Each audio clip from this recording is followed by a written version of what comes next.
Donald Trump మరో వివాదానికి తెరతీశారు. ఇప్పుడు మాజీ అధ్యక్షుడు ఒబామాను టార్గెట్ చేసుకున్నారు.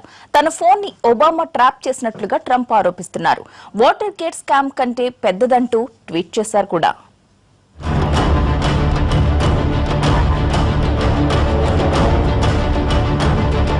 వివాదాస్పద నిర్ణయాలతో అమెరికాను, ప్రపంచ దేశాలను వణికిస్తోన్న డొనాల్డ్ ట్రంప్ రోజుకో వ్యవహారంతో ఫోకస్ ను తన వైపుకు తిప్పుకుంటున్నారు. ఓవైపు ఇమిగ్రేషన్ వ్యవహారాలు, వలసవాదులపై దాడులతో అమెరికా అల్లకల్లోలంగా ఉంటే, ఎన్నికల సమయంలో తన ఫోన్ ట్యాపింగ్ చేశారంటూ కొత్త ఇష్యూను తెరపైకి తెచ్చారు ట్రంప్. గతేడాది అక్టోబర్లో తన ఫోన్ను ఒబామా ట్యాప్ చేశారంటూ సంచలన ఆరోపణలు చేశారు. ట్రంప్ టవర్లో ఉన్న తన ఫోన్ లైన్లను ట్యాప్ చేసి ఒబామా సమాచారం సేకరించినట్టు ట్రంప్ 2 ట్వీట్స్ చేశారు.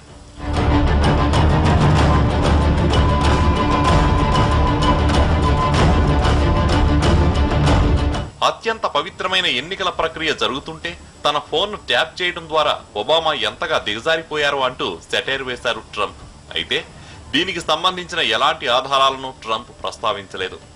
ట్రంప్ ఆరోపణలను ఒబామా ప్రతినిధులు తీవ్రంగా ఖండించారు. 8 ఏళ్ల పాలనలో ఫోన్ ట్యాపింగ్ చేసిన ఘటనలు ఒక్కటి కూడా లేవన్నారు. అధ్యక్షుడి హోదాలో ఒబామా గాని, అప్పటి వైట్ హౌస్ అధికారులు గాని ఎవరిపైనా ఎలాంటి నిఘా పెట్టలేదని స్పష్టం చేశారు. ఇమిగ్రేషన్ ఇష్యూస్ నుంచి పక్కదారి పట్టించేందుకే ట్రంప్ ఇలాంటి ఆరోపణలను తెరపైకి తెస్తున్నారని ఆయన ప్రత్యర్థులు విమర్శిస్తున్నారు.